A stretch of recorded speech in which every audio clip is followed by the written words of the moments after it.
नमस्कार साथियों, आप सभी का स्वागत है अपने YouTube चैनल रोज़ार क्लासेस 124 में। तो साथियों, कैसे हैं आप? आई होप कि आप सभी स्वस्थ होंगे और आपकी स्टडी भी बहुत ही अच्छी चल रही होगी।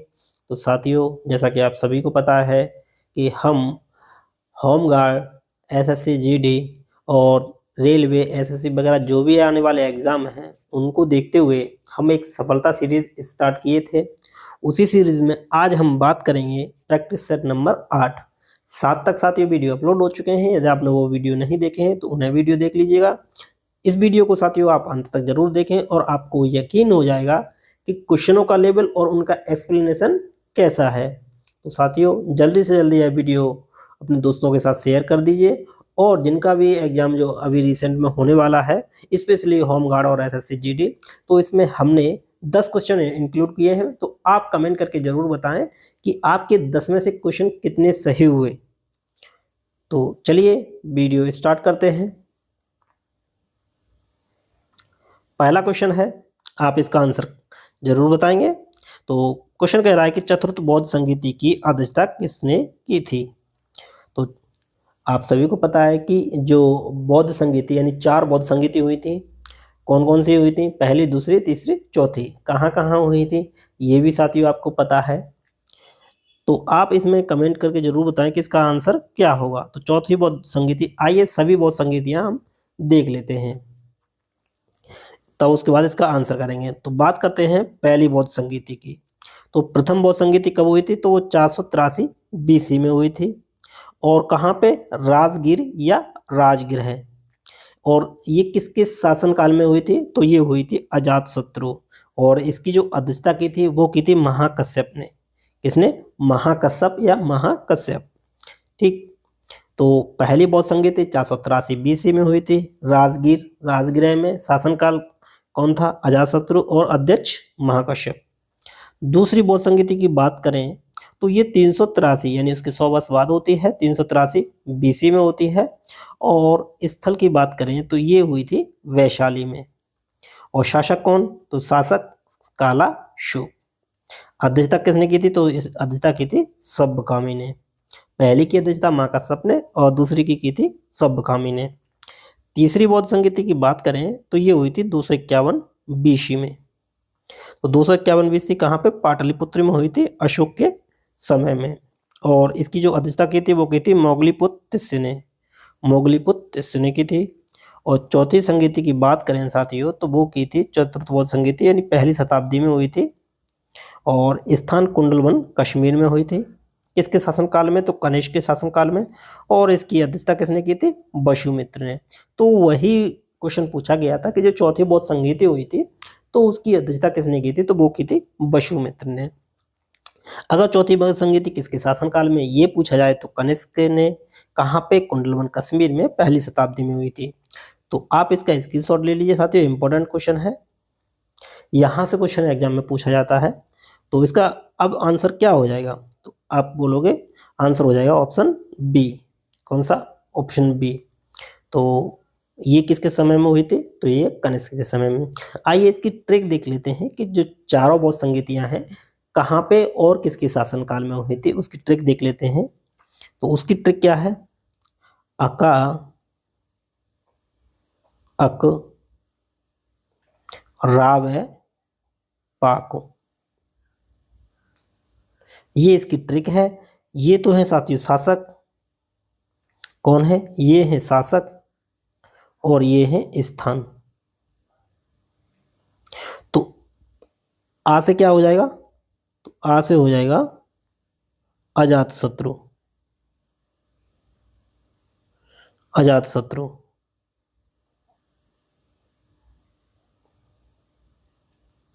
और का से हो जाएगा कालाशोक।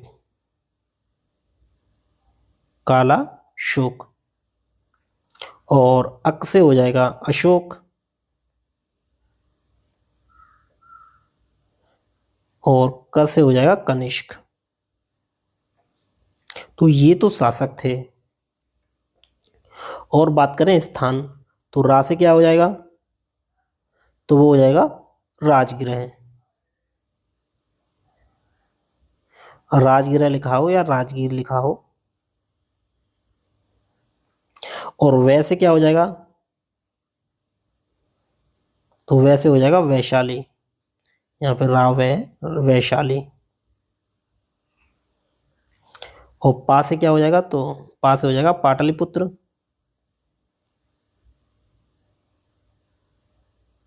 और कु से हो जाएगा कुंडलवन कश्मीर।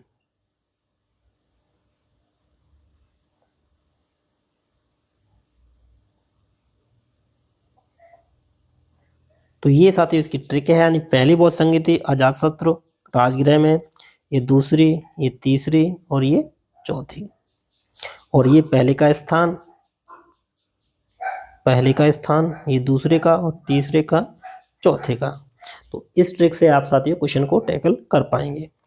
आई होप के साथियों ये क्वेश्चन आपको क्लियर हुआ होगा। चलिए बात करते हैं नेक्स्ट क्वेश्चन की। नेक्स्ट क्वेश्चन कह रहा है कि भारत में पहली औद्योगिक नीति कब पेश की गई थी। तो भारत में जो पहली औद्योगिक नीति कब पेश की गई थी, ये आपके ऑप्शन है। तो इसका जो सही आंसर हो जाएगा ऑप्शन बी। क्या हो जाएगा, ऑप्शन बी, यानी 1948 में पहली जो इंडस्ट्रियल पॉलिसी जो आई थी वो आई थी 1948 में, यानी 1948। और दूसरी जो आई थी वो आई थी साथियों 1956 में। तो पहली 1948 में, दूसरी आई थी 1956 में। और एक और जो पॉलिसी है वो साथियों इम्पोर्टेंट है, 1991 की जो पॉलिसी थी वो। इसमें क्या है, इसमें LPG यानी लिबरलाइजेशन, लिबरलाइजेशन इधर लिख लेते हैं,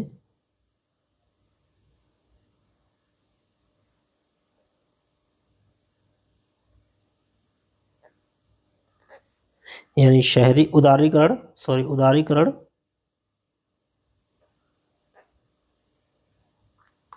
प्राइवेटाइजेशन,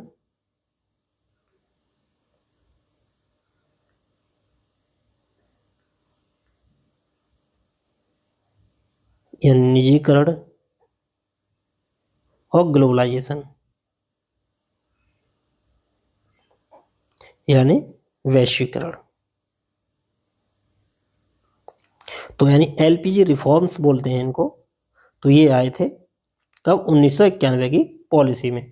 तो ये इम्पोर्टेंट है। तो पहली पॉलिसी जो आई थी इंडस्ट्रियल पॉलिसी वो 1948 में आई थी, दूसरी 1956 में आई थी, और तीसरी जो आई थी वो आई थी, तीसरी नहीं सौती, इसको ये बाद में आती रही, लेकिन ये 1991 की इम्पोर्टेंट है। 1973, 1970, 1980, फिर 1991। ठीक है, तो ये इसका जो सही आंसर है वो ऑप्शन बी।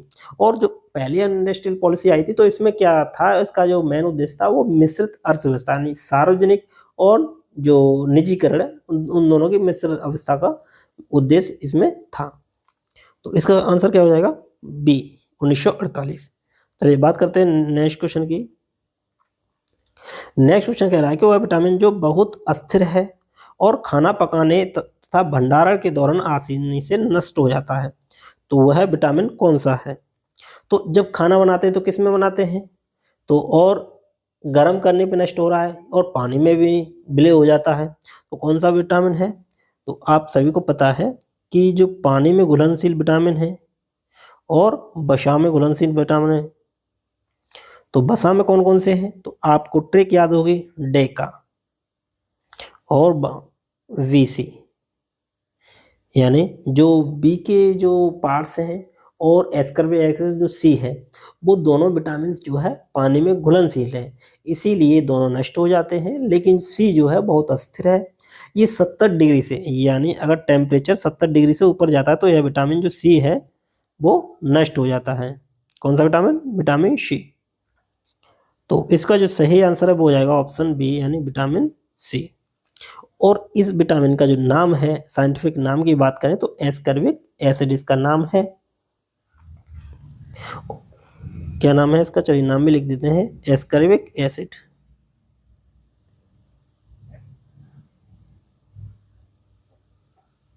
और बी के तो बहुत पार्ट्स हैं, B1 हो गया, B2 हो गया। B1 को क्या बोलते हैं, तो B1 को बोलते हैं थाइमिन, V2 को बोलते हैं राइबोफ्लेविन, और B3 को बोलते हैं नियासिन, B5 को क्या बोलते हैं, तो आप बोलोगे पेंटाथोनिक।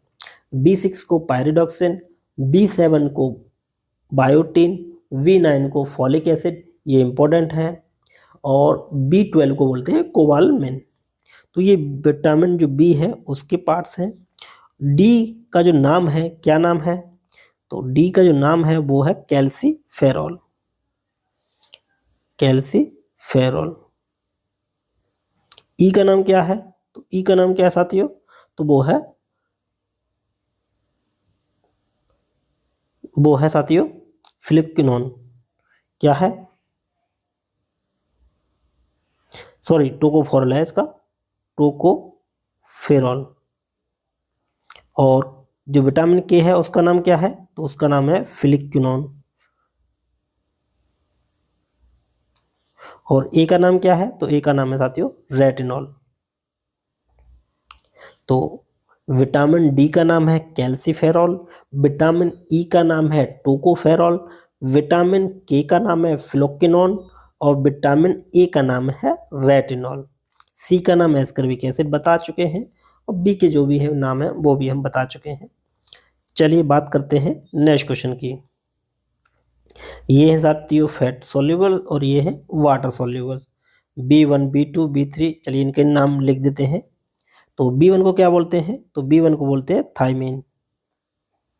V2 को बोलते हैं राइबोफ्लोविन। क्या बोलते हैं, राइबोफ्लोविन। V3 को नियासिन बोलते हैं। साथियों कहीं कहीं B3 का जो नाम दिया होता है वो पेंटाथोनिक, लेकिन पेंटाथोनिक वो गलत है। सही जो होता है वो नियासिन होता है, या निकोटिनिक एसिड भी बोल देते हैं इसको, ठीक है। और B5 को क्या बोलते हैं, B5 को बोलते हैं पेंटाथोनिक। B6 को पायरिडॉक्सिन, B7 को बायोटिन, V9 को क्या बोलते हैं, तो V9 को बोलते हैं फॉलिक एसिड। और B12 को बोलते हैं कोवालमिन, इसको तो एस्कर्बिक एसिड बोलते ही हैं, ठीक है। बाकी विटामिन बता चुके हैं। चलिए नेक्स्ट क्वेश्चन देख लेते हैं। नेक्स्ट क्वेश्चन कह रहा है कि वर्ष 2011 की जनगणना के अनुसार भारत के किस राज्य में जो लिंगानुपात है वो सबसे अधिक पूछा है। तो 2011 की जो जनगणना हुई थी उसी के आधार पे, तो जो ऑप्शंस में दिए हैं उनमें से किसका जो सेक्स रेशियो है वो सबसे अधिक है। तो 2011 की जनगणना के अनुसार जो भारत का जो लिंगानुपात था तो वो कितना था, तो वो था 943, 943/1000, यानी 1000 पुरुषों पे कितनी महिलाएं हैं, 943 महिलाएं हैं। तो ये क्वेश्चन पूछा जाता है कि इसमें कैसे काउंट किया जाता है, 943 पुरुषों पे 1000 महिलाएं, या 1000 पुरुषों पे 943 महिलाएं। तो 1000 पुरुषों पे 943 महिलाएं। तो ये 2011 की जो जनगणना थी उसके आधार पे। और अब बात करते हैं, एक मिनट साथियों,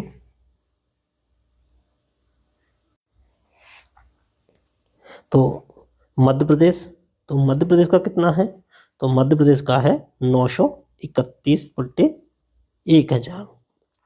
उत्तर प्रदेश की बात करें तो उत्तर प्रदेश का साथियों है 912, 1000। और जो यूपी का एग्जाम दे रहे हैं तो उसमें चाइल्ड का भी पूछा जाता है। अगर बात करें शिशु का तो उसमें कितना है, तो वो है 902/1000, यानी ये शिशु लिंगानुपात है, ये यूपी का, ठीक है। केरल में कितना है, तो केरल में साथियों 1031, यानी जो पुरुष हैं उनसे 31 जो महिलाएं हैं वो अधिक हैं। और महाराष्ट्र की बात करें तो महाराष्ट्र का कितना है साथियों, तो वो है 929/1000। तो आप देख पा रहे होंगे, तो इसमें जो सबसे अधिक है वो है ऑप्शन सी, इसका केरल का, कितना 1031। दूसरे नंबर पे कौन आता है, तो दूसरे नंबर पे ऑप्शन के सबसे आएगा मध्य प्रदेश, फिर आएगा महाराष्ट्र, और फिर आएगा यूपी, यानी केरल, एमपी, महाराष्ट्र, फिर यूपी। अगर ये ऑप्शंस के अकॉर्डिंग देखें तब है। ठीक है साथियों, चलिए नेक्स्ट क्वेश्चन देख लेते हैं। नेक्स्ट क्वेश्चन दिया है कि मोपला विद्रोह किस वर्ष हुआ था। तो ये इंपॉर्टेंट है। मोपला विद्रोह तो ये हुआ था 1921 में। 1921 में। तो ये कहाँ पे हुआ था? तो केरल के मालाबार तट पे हुआ था। ये क्वेश्चन पूछा गया है। तो मोपला विद्रोह केरल के मालाबार तट पे हुआ था। कब हुआ था? 1921 में। और जो इसके नेता थे वो कौन थे? तो अली मुसलियार थे, यानी एरिकुन्नन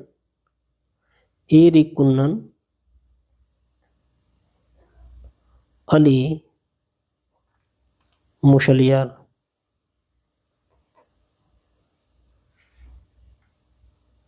तो 20 का सही आंसर है।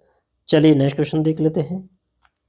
नेक्स्ट क्वेश्चन कह रहा है कि वेटिंग फॉर अ वीजा निम्नलिखित में से किस व्यक्ति की एक आत्मकथा है। तो ऑप्शंस दिए हैं आपको, इंदिरा गांधी, महात्मा गांधी, जवाहरलाल नेहरू और बी आर अम्बेडकर। तो आप इसका क्वेश्चन जो है आंसर बताइए। तो बात करें इंदिरा गांधी की, तो इंदिरा गांधी की एक पुस्तक साथियों इंपॉर्टेंट है। एक पुस्तक है इटर्नल इंडिया। इटर्नल इंडिया ये किसकी है? इंदिरा गांधी की है। और एक पुस्तक है इनकी, कौन सी? My truth. कौन सी है? My truth.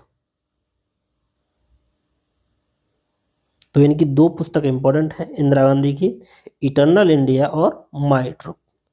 महात्मा गांधी की बात करें तो महात्मा गांधी कौन कौन सी हैं? तो चलिए देख लेते हैं। एक है इनकी पुस्तक द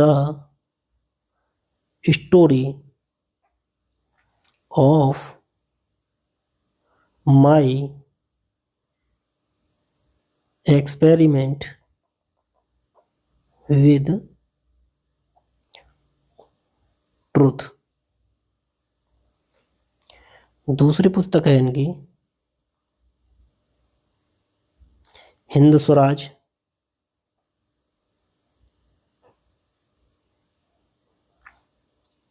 और तीसरी पुस्तक है सत्याग्रह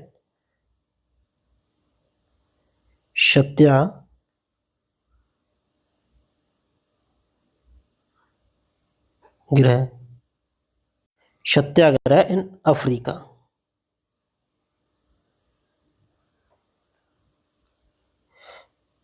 ठीक है, ये इनकी पुस्तक है। और अब देखते हैं जवाहरलाल नेहरू की। तो जवाहरलाल नेहरू की कौन कौन सी पुस्तक हैं? तो इनकी एक पुस्तक है an autobiography.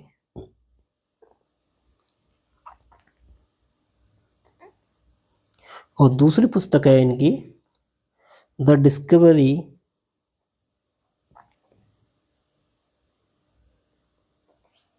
Of India.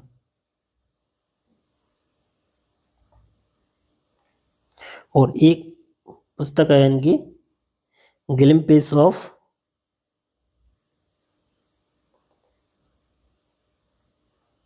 World history. तो ये जवाहरलाल नेहरू की कुछ इंपॉर्टेंट पुस्तकें हैं। अब बात कर लेते हैं साथियों, जो क्वेश्चन पूछा है वेटिंग फॉर अ वीजा वो किसकी है? वो है डॉक्टर बी आर अम्बेडकर की। तो डी इसका सही आंसर होगा। और डॉक्टर बी आर अम्बेडकर की और भी पुस्तकें हैं, जैसे एक इनकी पुस्तक है अनटचेबल। कौन सी?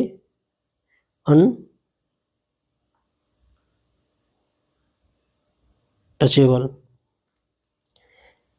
एक पुस्तक है इनकी हु वर शूद्राज। ये साथी इंपॉर्टेंट है, हु वर शूद्राज। ये बहुत बार एग्जाम में पूछी गई है। शूद्र कौन थे? तो हु वर शूद्राज। तो ये किसकी है? बी आर अम्बेडकर की। वेटिंग फॉर अ वीजा ये भी पुस्तक इनकी है। तो ये भी है साथियों बी आर अम्बेडकर की। और एक पुस्तक और है द कॉन्स्टिट्यूशन ऑफ इंडिया। ये भी इंपॉर्टेंट है। एक है द पार्टीशन ऑफ इंडिया, ये भी इनकी पुस्तक है, किसकी, बी आर अम्बेडकर की। बट ज़्यादा इंपॉर्टेंट है आपको हु वर शूद्रास और वेटिंग फॉर अ वीज़ा, आपको याद रखनी है। चलिए बात करते हैं नेक्स्ट क्वेश्चन की। नेक्स्ट क्वेश्चन कह रहा है कि निम्नलिखित में से कौन भारत के प्रथम राष्ट्रपति डॉक्टर राजेंद्र प्रसाद के खिलाफ मुख्य प्रतिद्वंदी थे। तो डॉक्टर राजेंद्र प्रसाद जो भारत के प्रथम राष्ट्रपति थे, तो इन्होंने जब 1952 में चुनाव जो लड़ा था, तो उस समय जो प्रतिद्वंदी थे वही क्वेश्चन पूछा है, तो इनके साथ ये पूछा जा सकता है, वो बात कर लेते हैं। तो 1952 में 1952 में भारत के जो राष्ट्रपति जो चुनाव लड़ा था, तो ये जीते थे डॉक्टर राजेंद्र प्रसाद। तो इस समय इनके जो प्रतिद्वंदी थे उनका नाम क्या था, तो उनका नाम था केटी शाह, केटी शाह। और फिर जब 1957 में जब चुनाव हुए थे, 1957 में जब चुनाव हुए थे, तो उस समय प्रतिद्वंदी कौन थे, तो उस समय जो प्रतिद्वंदी थे वो थे चौधरी हरि राम। तो 1952 में पूछा है, तो ये हो जाएगा कौन सा, बी इसका सही आंसर है, केटी शाह। और 57 में चौधरी हरिराम से। चलिए नेक्स्ट क्वेश्चन की बात करते हैं। नेक्स्ट है कि निम्नलिखित में क्षेत्रफल के आधार पर भारत की मिट्टियों का जो सही अवरोही क्रम क्या है, यानी अवरोही क्रम बड़े से छोटा, यानी जो भारत का जो भूभाग है, तो भारत के भूभाग पे किस मिट्टी की उपलब्धता सबसे ज़्यादा है, उसके अकॉर्डिंग आपको दर्शाना है। सबसे ज़्यादा, फिर उससे कम, फिर उससे कम, फिर उससे कम। तो बात करें जो भारत का भूभाग है, जैसे मान लेते हैं ये भारत है, ठीक। तो इसमें एक जो पार्ट है,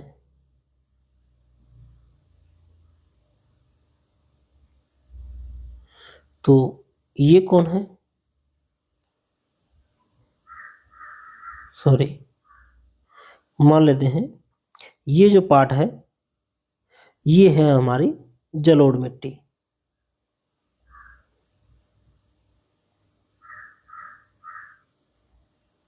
ये मतलब काफी ज्यादा रहेगा, ठीक। तो ये कौन सा पार्ट है, तो ये है जलोढ़ मिट्टी। कितना परसेंट, लगभग 43%। फिर बात करते हैं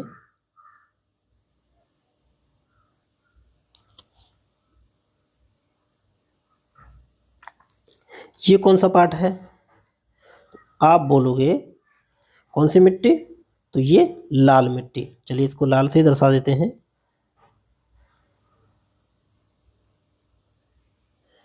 तो ये है लाल मिट्टी।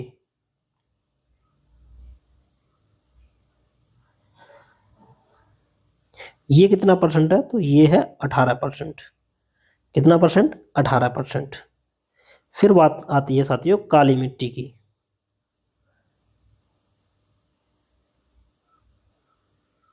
तो काली मिट्टी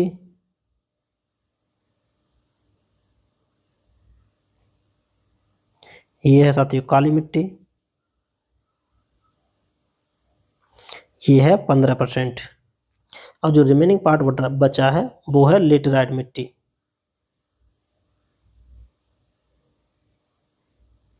और ये है लेटेराइट मिट्टी।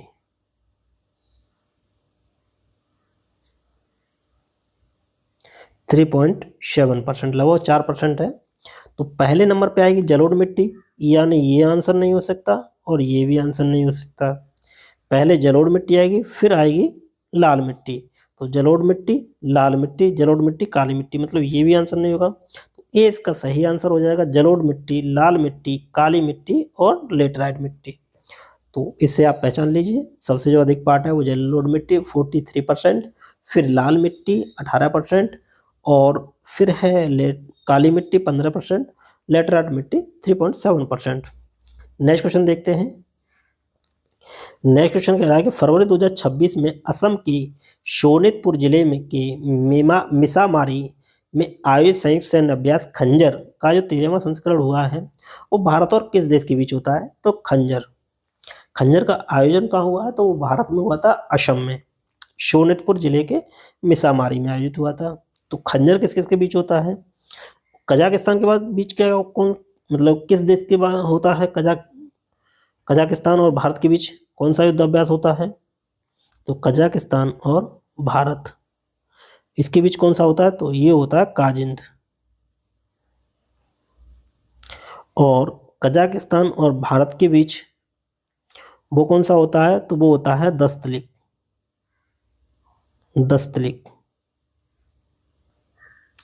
और तजाकिस्तान के साथ कोई होता नहीं है साथियों, तो इसका जो सही आंसर हो जाएगा वो हो जाएगा ऑप्शन सी, किर्गिस्तान। यानी जो खंजर है वो भारत और किसके बीच होता है? तो भारत और किर्गिस्तान के बीच खंजर। तो सी इसका सही आंसर है। अब आप ये मैप देख पा रहे होंगे साथियों, ये है कैस्पियन सी। तो ये इसलिए क्योंकि इससे क्या है, कैस्पियन सागर से लगने वाले देश इसमें पूछ लेता है कि कौन इसमें शामिल नहीं है। तो कौन इससे सीमा बनाता है? तो कजाकिस्तान बनाता है। उज्बेकिस्तान साथियों ये सीमा नहीं बनाता है क्योंकि इसका जो बॉर्डर है वो यहाँ तक है। तो कजाकिस्तान की सीमा जो है ये है। और फिर बनाता है तुर्कमेनिस्तान, और फिर ईरान बनाता है, अजरबैजान बनाता है, और रूस बनाता है। तो कितने कंट्री हो गए? कजाकिस्तान, तुर्कमेनिस्तान, ईरान, अजरबैजान और रशिया। तो ये आपको याद होना चाहिए। कैस्पियन सागर से सीमा लगाने वाले देश कौन कौन से हैं? कजाकिस्तान, तुर्कमेनिस्तान, ईरान, अजरबैजान और रशिया। तो इस क्वेश्चन का आंसर सी सही है। चलिए बात करते हैं नेक्स्ट क्वेश्चन की। तो ये 4 फरवरी 2026 को जो राष्ट्रपति शासन के बाद मणिपुर के जो मुख्यमंत्री के रूप में किसने शपथ ली है? तो किसने शपथ लिए हैं? तो ये बने हैं साथियों यमुनाम खेमचंद सिंह, यानी सी इसका सही आंसर है, यमुनाम खेमचंद्र सिंह। तो मणिपुर के जो है नए मुख्यमंत्री बने हैं यमुनाम खेमचंद्र सिंह। और यहाँ के जो गवर्नर हैं यानी राज्यपाल हैं वो कौन है? तो राज्यपाल हैं अजय कुमार भल्ला।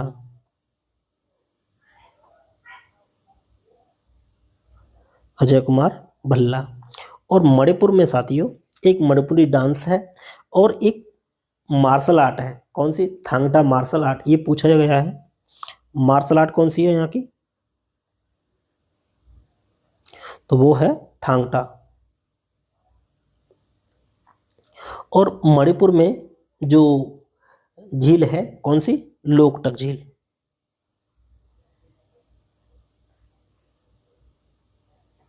तो यहाँ पे क्या है साथियों, विश्व का एकमात्र तैरता हुआ नेशनल पार्क। तो नेशनल पार्क कौन सा है? तो वो है केबुल लामजाओ।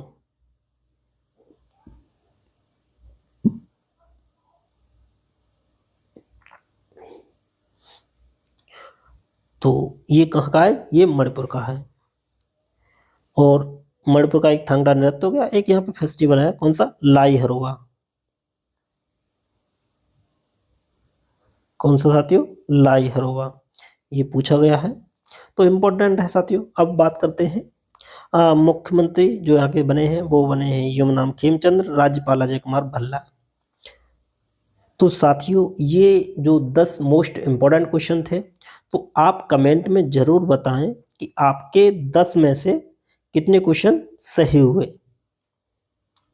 और वीडियो आपको कैसा लगा ये भी आप कमेंट करके बताएं, और क्या इम्प्रूवमेंट करना चाहिए वो भी आप हमें सजेशन दे सकते हैं साथियों। तो इसी के साथ यह वीडियो यहीं समाप्त करते हैं। Thanks for watching.